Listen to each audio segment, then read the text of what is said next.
Melton, right here in the city of Gary, in the 5th District, on the grounds of Roosevelt High School, historic monument to the great city of Gary, Indiana. Although I went to Horseman High School, you have to love the history, not just in the city of Gary, but throughout the country. I want you guys to see the amount of work and attention that we're putting into this facility.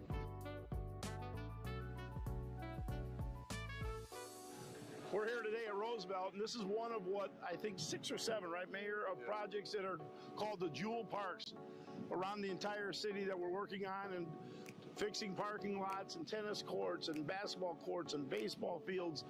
So it's citywide, and this is the first one. We wanted to get this done very quickly for Mayor and his team because there's a big celebration here obviously coming up. But again, we absolutely thrive on being part of this city. There's nothing that me personally I love more in my life other than my family is this city, and the opportunity to be able to be here and give back to the place that I love so much. And he's from Etna. That's right. Gotta be known. Etna, 13th and Etna Street. Got an Etna boy right here.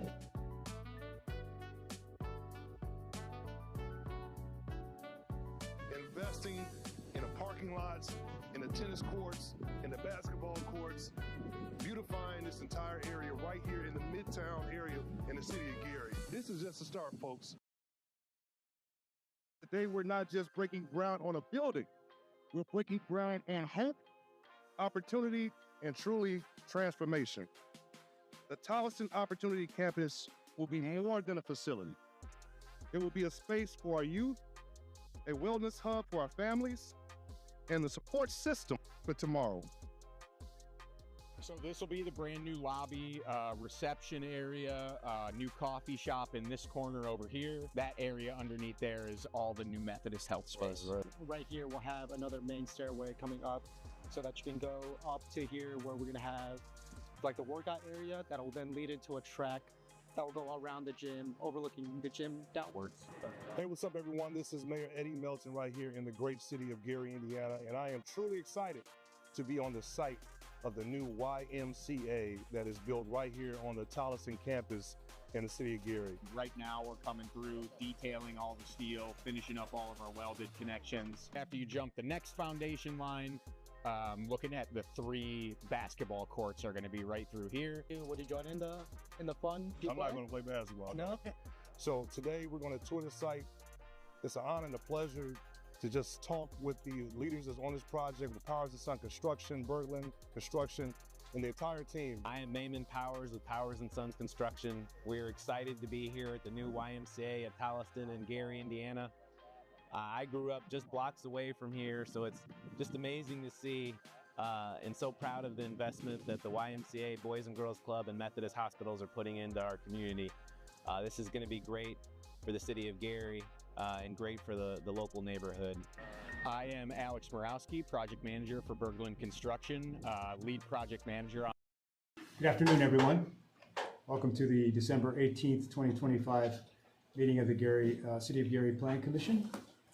I would like to call this meeting to order. Council, roll call, please. Or do you want me to do it? I can handle the roll call. I'm actually here, I promise. Mr. Harold? Present. Mr. Washington? Present. Miller? Mr. Miller? Here. Wilson? Wilson? The cards are right there in front. You can tell I didn't sleep. Mr. Hall? Here. Mr. Sarah? Here. Jeremiah, Mr. King, and is there anyone? Allen. Oh, Mr. Allen. Okay, well, so with 7 members present, we have a quorum to conduct business. Thank you. Wait, 6 members. 2, 4, 6. Six. All right, the next item is we all have we're given the minutes. I'd like a motion to approve the minutes and the agenda. Minutes from our November 20th meeting and agenda for this evening. I move to approve the minutes. Second. 2 seconds. Any discussion, changes, corrections? If not, all in favor? Aye. Any opposed? Nope. Okay. Public meeting. Next item, or our only item on the agenda, is PCUDO, which is the introduction to the Unified Development Ordinance I believe that's gonna go with the planning and zoning department update, or does that come later? That'll come after, but, Okay. so All we'll right, just well, go let's with just the. do number 4 then, public meeting for the PCUDO. And for my fellow commissioners, there will be some information on the board behind us, so we may want to reconvene in the chairs over there for staff presentation. Okay, so we'll give it 1 minute and we'll reconvene in our chairs. Okay. Then Bridget, you can switch it on this wall, on that wall. We probably could, well, the camera, no, we can't, Oh, because of the okay. camera, that's I why. mean, you can also stay there if you're comfortable. Yeah. Yeah, you're the I was same. looking for you all It's to head these your back guys are towards it.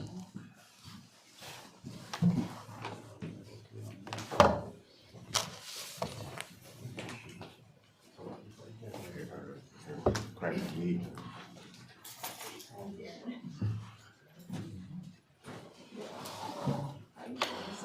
Well, I might sit then, huh? Good afternoon, commissioners. I'm Corey Sharp, not Mr. Adam Hall.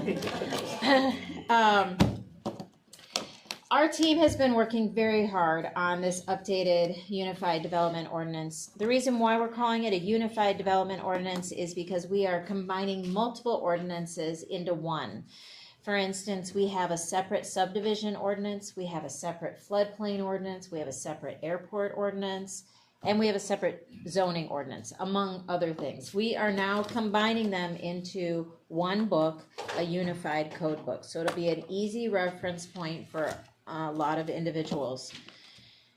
Our draft of this unified code has been up on the website for about 2 months now. And over the period of that time, we have been having conversations with our peer departments, with council members, with our attorneys, and with interested citizen members of the public. And so over the past 2 months, we have been slowly editing this document. We have a final draft that I wanted to highlight for you today. My pages are all numbered. So Mr. Gaines is going to just bring the numbers up on the screen as I flag them for you. I'm going to hit the heavy hitters, the big changes that we made, and the rest, the clerical issues, I'm skipping over that. So do not worry, I will not be mundane in that way. So, Mr. Gaines, if you would please hit to page 28. Our first addition to the document is a definition. Our definitions are at least 30 pages long. In fact, it's 39 pages long for definitions. And we tried to be comprehensive in how we're approaching them. And actually, Mr. Gaines had an instance yesterday where somebody was asking about a shelter, and we didn't know where that would be classified in our document. So we've added emergency shelter as a definition. And then in correspondence with that, we have built a land use matrix where it shows all of these different uses and then what zones are they permitted in. So we've added a couple categories, including emergency shelter, to our land use category, land use map. Among the other ones that we've added is packaged liquor store, and then we've added a crematorium, dispensary, cannabis, CBD, something like that. And then from our category standpoints, previously we had not filled out in the draft that's online the PUD, what's allowable as a PUD, and what's allowable in the railroad district. So we've added those. This new code will be up online by the end of the week, and it will be available for you all to see. Our next edit is on page 45. That one right there. Yep. So previously, we did not have all of these districts filled out in definitions. So just for a quick highlight, R1 is our smallest lot, is a residential lot. R2 is a larger lot. R3 is attached single-family dwelling. So think townhomes, a duplex, row houses, whatever you want to call them, they would fall under R3. R4 is a higher density townhomes, apartments, 4 to 19 units, and then R5 is our high density units.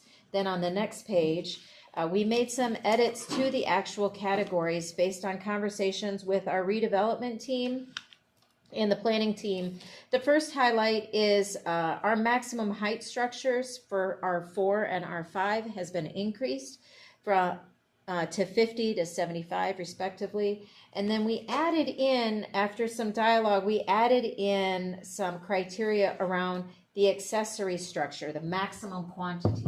So this line item right here, you'll see that in each residential district, there's a maximum of 2 accessory structures. So that might be you're allowed a swimming pool and you're allowed a shed, but you can't put 5 sheds in your backyard. So that's a restriction that we have added. Then when we get down to the business district right there, we have again just added the definitions of these districts. I wanted to highlight of interest would be this new district, B4, which is strictly automotive. Automotive is for, Yes. what's that? I say yes. There you go. So it accommodates commercial activities that are auto-oriented. So they serve, it would serve gas stations, car washes, auto mechanic shops, car sales lots, anything associated with automobiles would fall in this R4 or B4 category. And then similarly on the next page, we have added this quantity of accessory structures allowed. So in B1 and B2, 0 extra structures, but in B3, which is the larger properties, the wholesale and distribution, we're permitting 2. This would be like a security guard shed or an extra garage on their site. But everybody else, they've got to keep all of their product and property in their primary structure. So that is a change. Then in this one, we have also changed the minimum building square footage.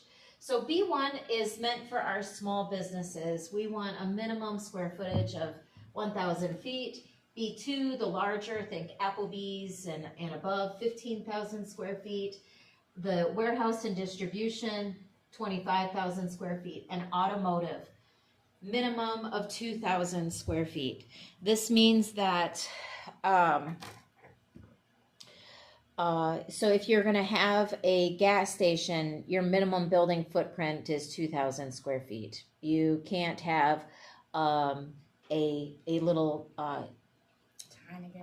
tiny gas station, or more importantly, you can't have a shipping container serving as your home base. You need an actual structure on a fixed foundation that is a minimum of 2,000 square feet. These decisions were made in order to protect our design integrity, but also to protect our assessed value. So that's the reason around those changes. Then if you could just scroll down to the next page, some other things that we want to do to protect our design integrity is around these minimum off-street parking. We've added some clarifying language under the B4, both in these 2 categories here. So the first one is a gas station has to have a parking space of 1 per 200 square feet. Our change is with the dealer, where a car dealer has to have 1 employee space and 1 customer space per 15 vehicles displayed. Meaning, your employees also have to park on your site. They can't park out on the street.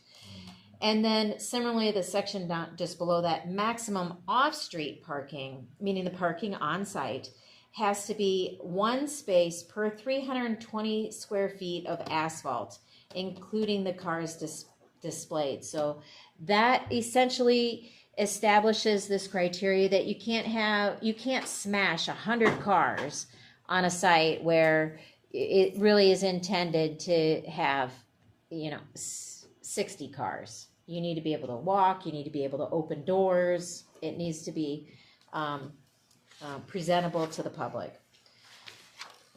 So those are the changes in the business district. Our next change is on page 57 in the entertainment district.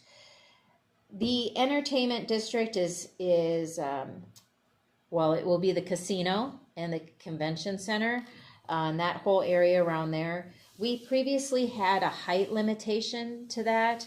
We are removing the height limitation in this area since it is an isolated area, and it will eliminate that barrier for development. If I were to just haphazardly put in 75 feet or 100 feet, that may not be enough if we're going to do a 10-story hotel, for instance. So we've eliminated that criteria there. On the very next page, underneath, which page are you on there, Michael? 58. Okay, 58. Go to the very top.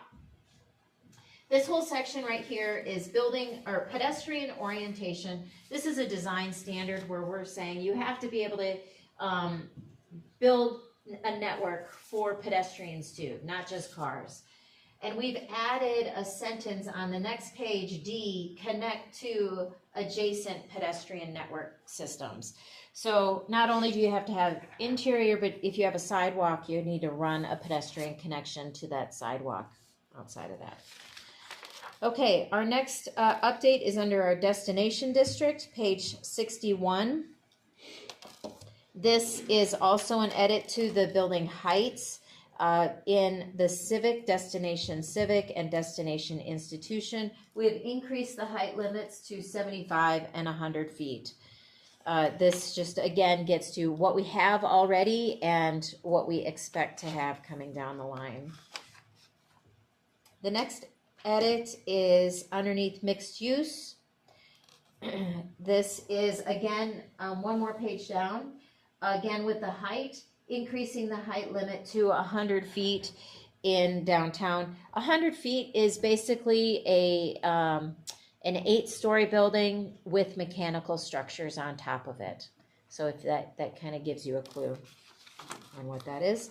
And then on the very next page there, we have added, we previously did not have the same design standards that we had in the entertainment district. So we've copied that into this district as well, so that we have design standards for the pedestrian orientation, materials and finishes, and then public art. Should I keep going or should I open us up for questions as we go along? Commissioners, keep going. All right, next section is page 130, Mr. Gaines. Page 130 is a new section. We did not have written language around a railroad district. Railroad property is private property. It is not public right-of-way.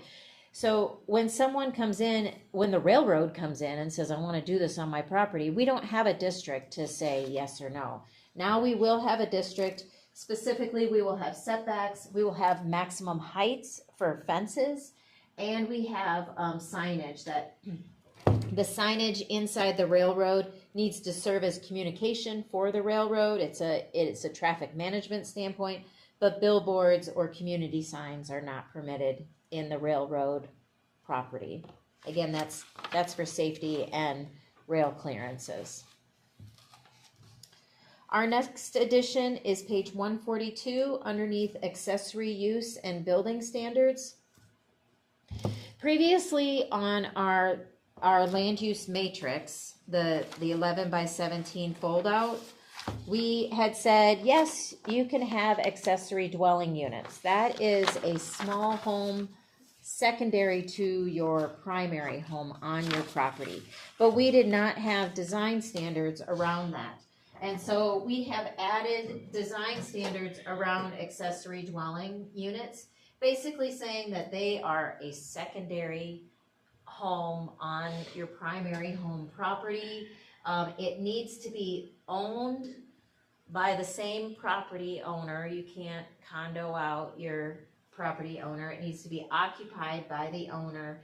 It cannot be used as a short-term rental. It's really meant to be a mother-in-law's quarters or a kid come home from college, and that's who it's meant for. It's meant for your family. And it needs to be an actual family unit. It needs to have an operating kitchen, an operating bathroom. It's not a garage turned into a bedroom, okay?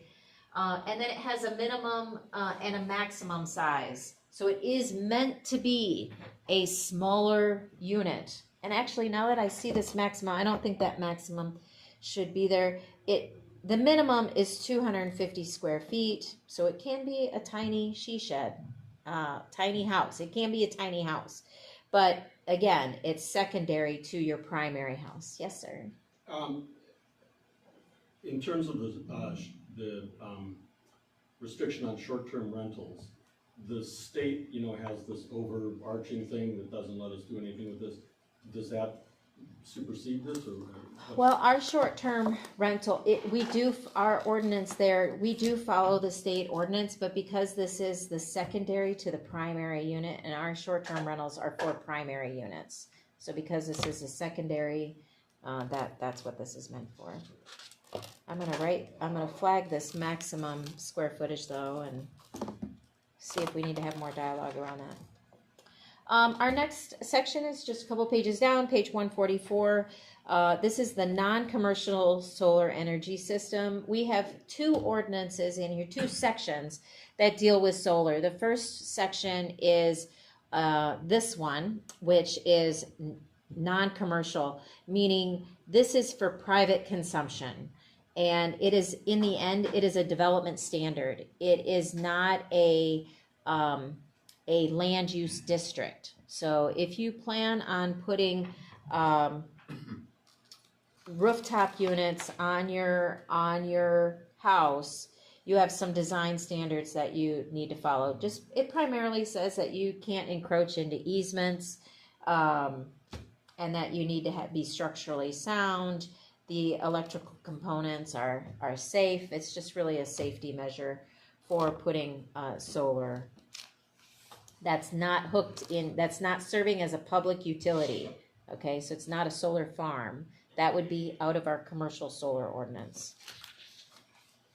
The next addition is underneath page 154.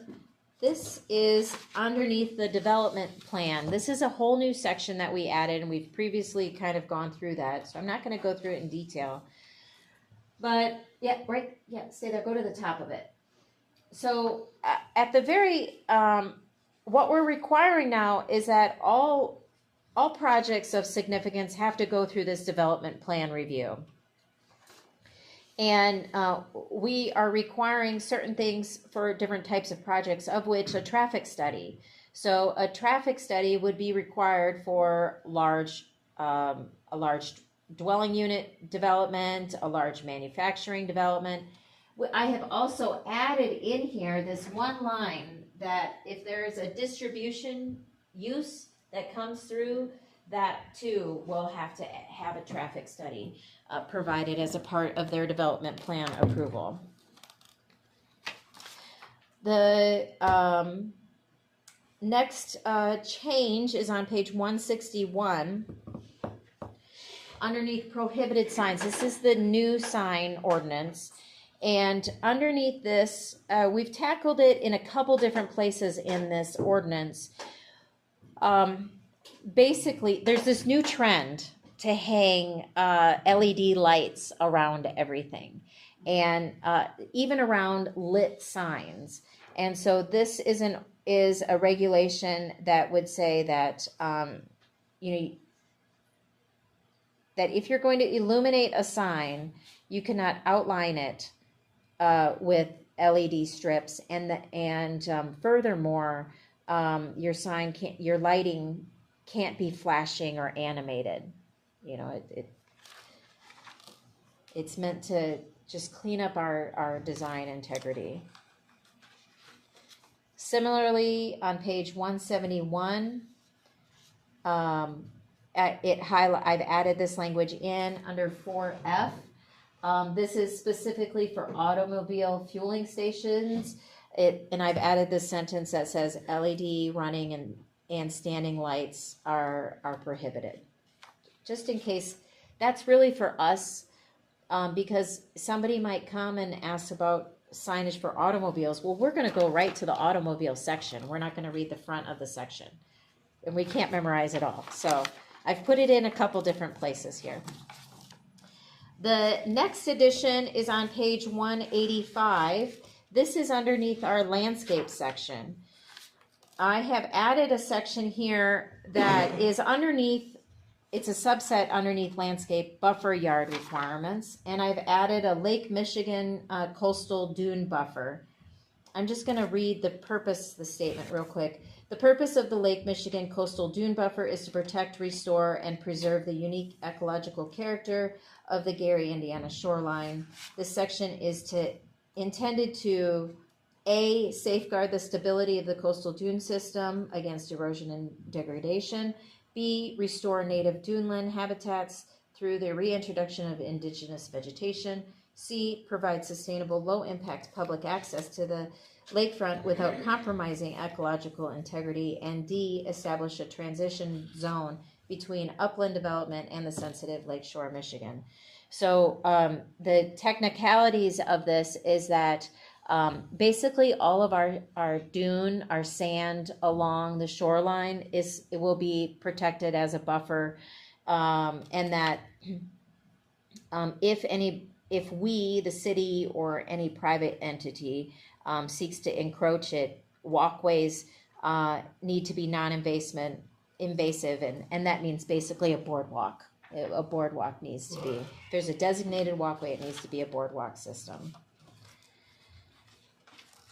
Then our next addition is under our very new parking section, the page 193. Go down just a little bit to Convention Center. It turns out we have a new Lake County Convention Center coming to town, and I made sure that we had a parking standard for this. So I've added the Convention Center parking standard here. What about the Chicago Bears Stadium? Right? Yeah. There is no requirement for stadium parking, but I'm sure that I will refer back to the Convention Center for a standard if a stadium comes through. Then we can't cross jurisdictions with that Bears facility. No, I said, yeah. We don't know where. I know, just If it comes, that's it. That well, we will accommodate. They want to be sure it's parked too, so we'll figure something out because we're going to try our hardest to get them here. Section 23, page 200 is our lighting section. Again, adding just a little touch for us administrators underneath 1, prohibitions. We are going to add a section here that says non-holiday accent strip lighting for non-residential uses will be prohibited. So if you want to put holidays or accent lights on your house, that's fine. But for commercial uses, again, we're limiting that capability. Next section is page 218, our sexually oriented business standards. Our attorney thought this was a little restrictive, and so we have made some additions or changes. Right there, conditions that basically the facility should be closed between the hours of 2 a.m. and 10 a.m. And then we have deleted where we had the language where we were restricting the sale of alcohol in the facilities, and we've deleted that section. Must be our attorney's preference. The next section is right a couple pages below, page 220. We have made just one edit underneath membership of the commission. I had written in a language, the state law allows us to have alternates. And so we would have, there's nine members. Well, you might each have an alternate, a secondary. But we haven't done that in practice, and we really want to encourage you all to participate and really value your participation. So we have eliminated alternates as an option for the Plan Commission. The chapter 29, section page 223. This is the BZA section, and apparently there is a state statute that speaks to this BZA membership and the guidelines that is specific to Lake County and St. Joseph's County. And so our attorney, Marco Molina, basically has amended this to align with state statute along those lines. And then on page 225, we've added a section that basically goes through variances, the different special use variance, the use variance, and the development standard variance. This helps the BZA make recommendations when they actually have a petition in front of them. They'll go back and look at this definition to say, well, what is it? I'm almost through, only 2 more changes left. Page 227. This is under the administration section. It helps us, the 3 of us, work the document and all of our applicants. So we've added a section here that says application notifications right here, and basically adding some language here that says Plan Commission and BZA applicants have to do the public notification and mailing requirement. This is required by state law. But then we state that notification requirements shall be set forth in the application material. The state statute has minimum standards. We may choose to go higher than those standards if we want, but not knowing how fluid we wanted that to be, I opted to put that in the application material rather than the actual code book. And then the final change is a complete swap of the enforcement section, page 231. This section, our attorney went through it and just strengthened it a little bit and made it more concise, working with how our city of Gary functions. So that concludes all of our changes to the draft that is posted online. We will, as you saw, I've got like a couple sentences to add yet. So we'll be making those changes, and the final code book then will be up online for your continued consideration and eventually City Council's final recommendation. So with that, I'll yield this space back to you. I got a question. And I didn't see it.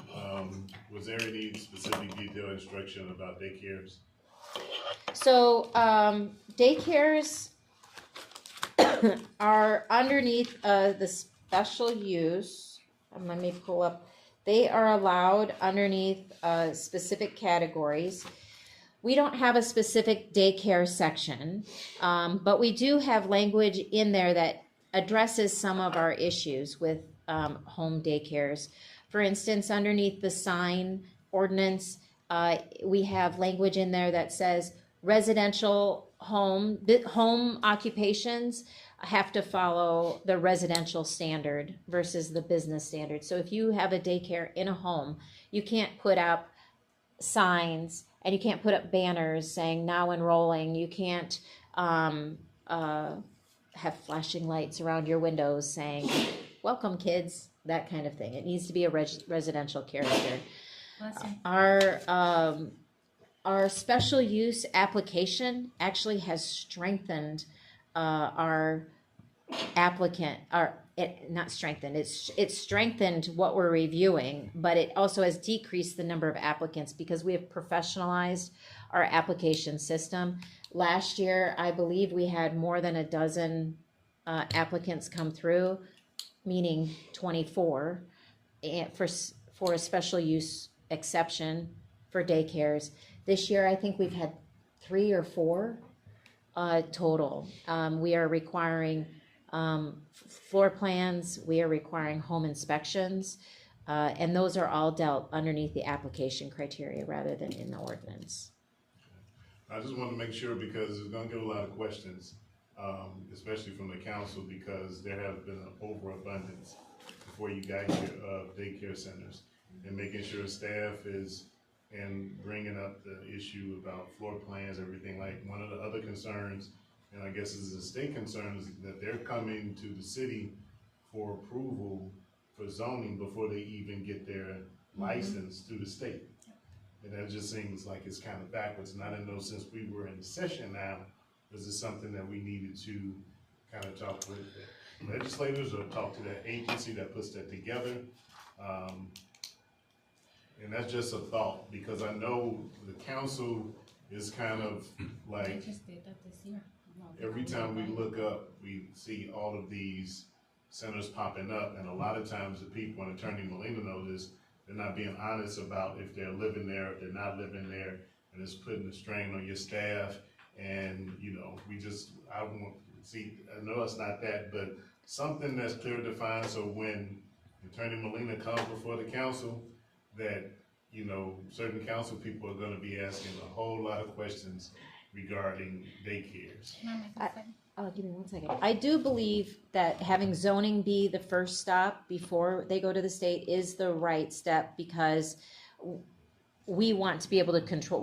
Don't want the state saying, "Well, you went ahead and got this, so you just allow it here locally." So I appreciate having that opportunity to have that control over whether they can be there or not. In addition, we are strengthening our general business license enforcement of that, which is requiring home inspections and things like that. So we are we get a couple bites at the apple. So we get the first step, then the state comes through, they have their own mandate, but then every single business in the city has to renew their license every year, and we have not been enforcing that annual renewal aggressively. So going forward, we have an active campaign going right now where we are touching these businesses to address exactly what are you following through with your commitments that you made during the zoning approval process? So did you want to? Another thing we as a council may need to implement is the fact of when someone is trying to do a daycare in a residential area, they're saying that notices are going out. But then when it comes up before the council, we get a slew of residents saying that they're against it.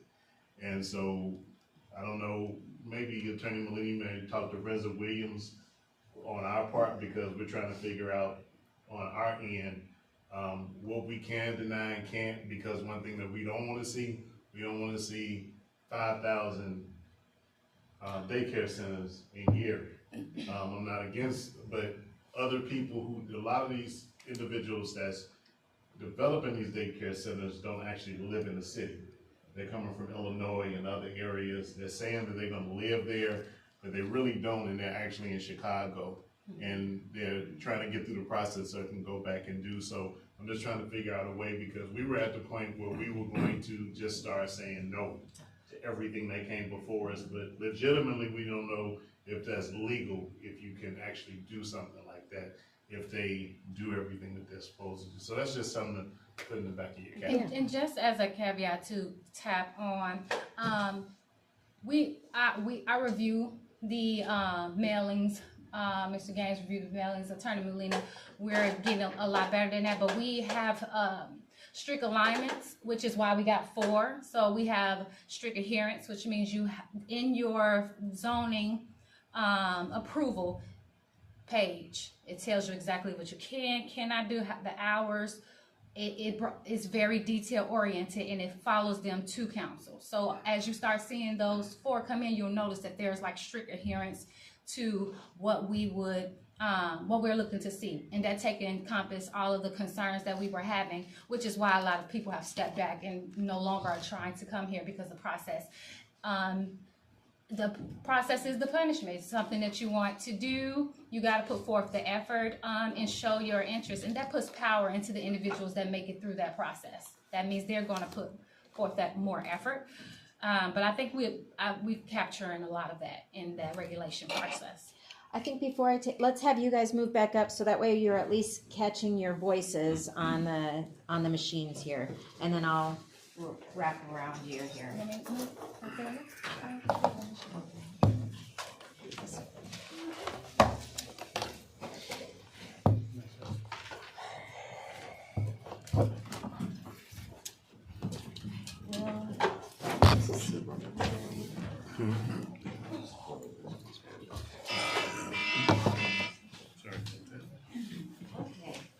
I'll stand right here.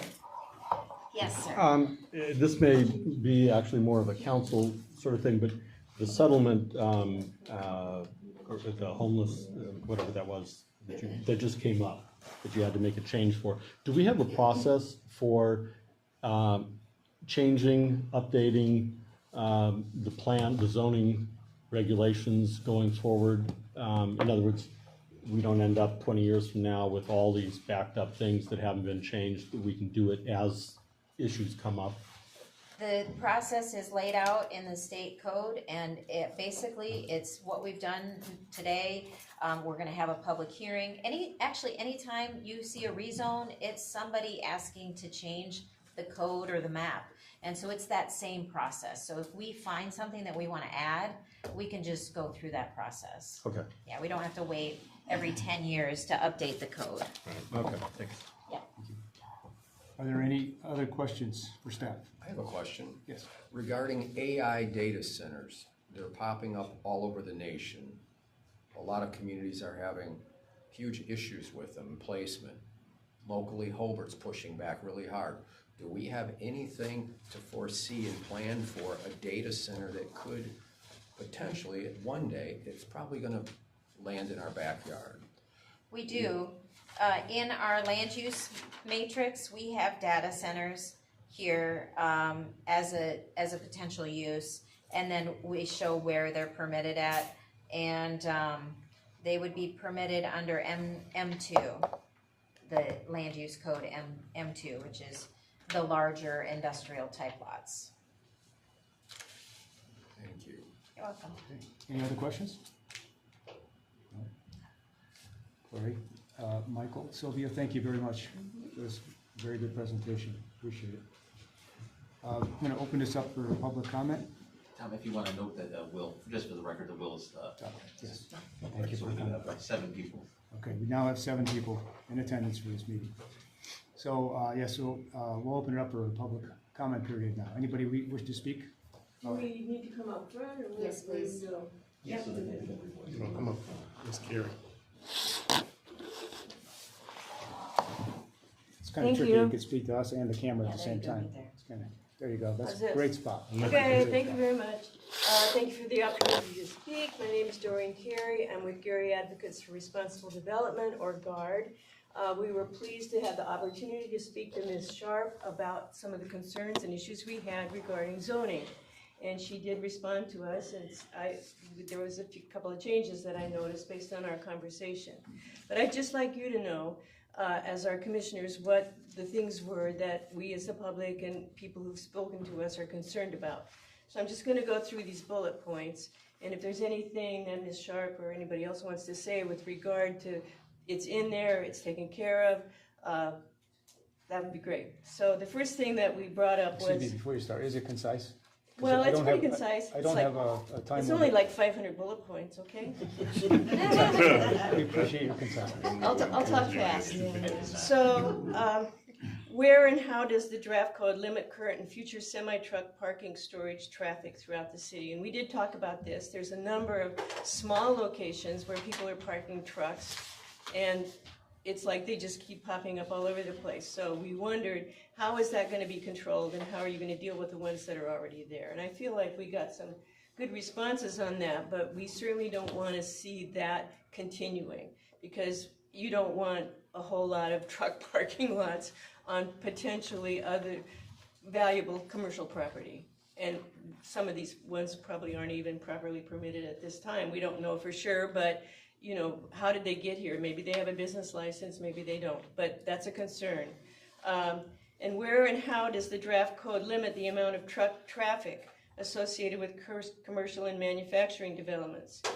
We did request, and I think that got responded to, that we want city and state traffic impact study that to be conducted in every type of business with multiple truck deliveries or other associated traffic per day. And consideration must also be given to the traffic concerns, and that was what I assume the traffic impact study looks at, but also air quality impact of truck traffic. And I don't know if that can be handled through our air ordinance or if it would be somehow recognized in our zoning and land use. So stop the submission of planned unit development proposals designed to allow non-conforming and uncharacteristic uses. I believe that it was explained to us that that has been handled and that people won't be able to apply for planned unit development that is not consistent with what the zoning code originally planned for planned unit developments to be, i.e. not single locations that just get their own zoning code because they wrote it and it comes before the council. So then, and I asked how the stormwater and the air pollution ordinances are incorporated into this amended code, and they are attached, or there's an appendix in some way that says that these are associated and that they're consistent with each other, because we have other plans and ordinances that are associated with other actions in the city. And we did request and discuss establishing a city ordinance adopting and abiding by state statute limits of the number of liquor stores per population, terminating stores that do not meet requirements for safety and distance from schools and residential. According to the state, at this time, based on our population, we calculated that there should be a maximum of 10 liquor stores in the city. So we have more than that, and I know that's being addressed by adding that into the zoning, at least to be addressed as best we can at this point, based on, we know that certain things are grandfathered in, but in order to get back to the point where don't have an overabundance of these kind of stores, then I hope that's the direction we're going. So there's a couple of other things, but I just want to mention something about the dune protection ordinance, and I'm glad that was put in, but we are also concerned about protecting Lake Michigan along the industrial shoreline. We would like to see ultimately a Lake Michigan protection district that recognizes that maybe things have not been addressed in the past that would be most protective of Lake Michigan, where the industries are located right along the shore. How can we have a buffer there? It's not likely to be a sand dune, but there could be a vegetative buffer or some buffer that is protective between the runoff from the industry into the lake and the impact of potential groundwater contamination. So we believe that there is a possibility, and really it can be done, to be looking at existing industries and new companies that get located along the lakefront on probably what is old brownfield properties. And we should be looking at the future and how to best protect our Lake Michigan shoreline, how to make our industrial district more accessible and more greener. It doesn't have to be a moonscape out there. And we can start now, and I believe the city has the opportunity to have some control over that, despite it is private property, but we certainly exercise control over other private properties. So we would like to see an enhanced lake protection district addressed in the future. And so, really, that's it. I actually reduced my bullet points by a few. Okay. Thank you. All right, thank you. I mean, we answered some ahead of time. You did. He did. Can you supply a copy of that to the commissioners? Sure. Thank you. Or to staff, and to staff. Yeah, they can self-distribute. Yes.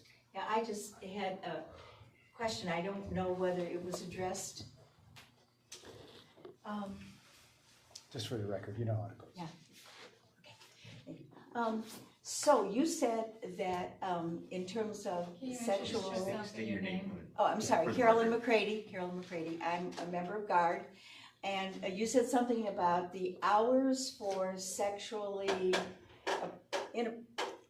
SOBs, whatever. Yeah, that there would be they would have to be closed between 10 in the morning and 10 at night and 10 in the morning, right? 2 in the morning. Have to be closed. Yeah, right. Right. So, could we do the same thing for liquor stores? I didn't hear that. Is that possible? Well, I'll be honest with you, I don't think you can, and some of the things is gonna take a collaborative effort with, the city, the state, and Ms. Carey, especially your last idea, state, IDEM, and federal. Now, what this commission and the council can do is probably be with the administration and talking to those state entities and look at state laws, regarding that. When it comes to liquor stores, it depends how that operates. It depends on how many licenses are available in the area. And if those licenses are available, then they can hold those liquor stores. Because I have a similar issue, because there's one person that owns probably about 12 of them, and I'm being nice, it's probably more that needs to do that. But that is going to be a collaborative effort, and maybe GARD can spearhead that, and I'll be willing to work with you on that. But that has to be a collaborative effort with the local, state, and federal. So what you're saying, Councilman, is that state statute is silent on hours of operation for liquor stores? When it comes to hours of operation, I won't say anything that I don't know, but I don't know where it comes to us restricting certain times, especially if that industry is geared towards the time in which those proclivities are at its highest for purchasing. So we got to remember there's a certain time that certain venues are going to be open, and some of those venues are not going to be from 8 in the morning to 2. They're going to be from 2 a.m. to in the morning. So I think you all are on to something, but I think it's going to take the mayor's office and us kind of sitting with our legislators and some state agencies and saying, hey, this is a concern for our community, because our community is somewhat is unique. And with Corey and with your staff is doing, we're planning for future. So the goal would be to say, we want to look at these things so when the city, as it continues to grow, we don't have to keep coming back. It can already be set in stone. Okay, well, thank you very much. You're welcome. All right, anybody else like to speak? If not, excuse me, Marco, should we leave this public comment period open if we elect? I'm gonna leave it temporarily open at least. You could do, I mean, you could pick it up on the next meeting and Yeah. close it, Yeah. but that would give someone another chance if they showed up with some other concern. Okay, so for commissioners, staff informed me that we also have to review and approve the map that goes along with this. And if we do these separately, it's gonna end up at 2 city council meetings. If we were to wait to approve this, then we can approve both at the same time, and it would end up at the city council meeting at the same time. Is that correct? Yeah. So I would recommend, and I would seek a motion to delay this until our next meeting in January. So move, Mr. Chair. Second. I don't think we could have approved it today anyway with the public comment still open. You could have. Oh, yeah. Well, we could have closed it. Oh, okay, yeah. So we're gonna leave the public comment period open. We have a motion and a second to extend this to delay it till the January meeting. Roll call, please. Let's see if I do better this time. Mr. Ellen? Yes. Mr. Wilson? Yes. Mr. Washington? Yes. Mr. Harrell? Yes. Mr. Miller? Yes. Mr. Sarah? Yes. Mr. Hall? Yes. So we'll show by a vote of 7-0. The motion is passed. The public portion will stay up until the next meeting, and a final decision will be made at the next meeting. That's the plan. Okay. Dr. Martin, number 5, Planning and Zoning Department update. You kind of took and encompassed it with the map, so, we have no comment. Do you have any? No. Okay. Thank you all for a great year. Well, yes, I do have comment. I'll stand up. I would like to, formally thank the board for being very much active throughout the year. It is December. We're so thankful for all of you all, your active participation with the comp plan, with the UDO, and just to let you guys know face to face that we truly appreciate everything that you do, and it's very significant and important to us as a department, especially when y'all see those this is mandatory emails. But that is a nice way of saying, I want to see your face. So thank you all for that. And you guys have a great end of the year. And we look forward to seeing you in January. Thank you. Same to you. You too. And to the public that's made their comments. Happy holidays to everyone. Motion to adjourn? So move. Second. Thank you.